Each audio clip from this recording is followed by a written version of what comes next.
നമ്മുടെ ഓരോരുത്തരുടെയും ജീവിതം വളരെ വിലപ്പെട്ടതാണ്. ഒരു ജീവിതമെന്ന് പറഞ്ഞാൽ അത് ദുഃഖം മാത്രമോ സന്തോഷം മാത്രമോ ഒന്നുമല്ല. ദുഃഖവും സന്തോഷവും ഒക്കെ സമ്മിശ്രമായിട്ടാണ് ഒരു ജീവിതമെന്നത്. അതുകൊണ്ട് തന്നെ വളരെ ചെറിയ ഈ ജീവിതത്തിൽ നമ്മൾക്ക് സന്തോഷത്തോടെ ആഹ്ലാദത്തോടെ മുന്നോട്ട് പോകാൻ സാധിക്കില്ലേ?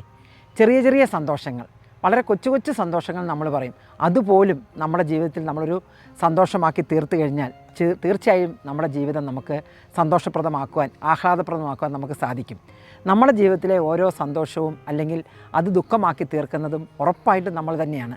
അവനവൻ വിചാരിക്കണം ഞാൻ സന്തോഷത്തോടെ ഇരിക്കണമോ അല്ലെങ്കിൽ ഞാൻ സങ്കടത്തോടെ ഇരിക്കണമോ എന്ന് തീരുമാനിക്കുന്നത് നമ്മൾ സ്വയമാണ്.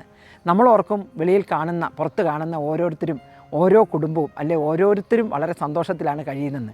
പക്ഷേ അവരോടൊന്ന് അടുത്ത് നോക്കിക്കേ, തീർച്ചയായിട്ടും അവരുടെ ഇടയിലെ ടെൻഷനുകൾ, അവരുടെ ഇടയിലെ ഡിപ്രഷനുകളൊക്കെ നമുക്ക് മനസ്സിലാക്കുവാൻ സാധിക്കും.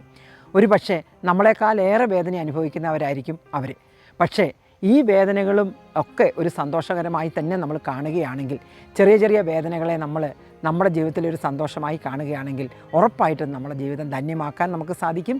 അതിലുപരി നമുക്ക് സന്തോഷത്തോടുകൂടി ഏത് കാര്യങ്ങളെയും നമുക്ക് പോസിറ്റീവായി എടുത്തുകൊണ്ട് നമ്മുടെ ജീവിതത്തിനെ നമുക്ക് ഈ ചെറിയ ജീവിതത്തെ, വളരെ ചുരുങ്ങിയ ഈ ചെറിയ ജീവിതത്തെ നമുക്ക് സന്തോഷപ്രദമാക്കാൻ സാധിക്കുമെന്നുള്ളതാണ് എൻ്റെ ഒരു പൂർണ്ണ വിശ്വാസം.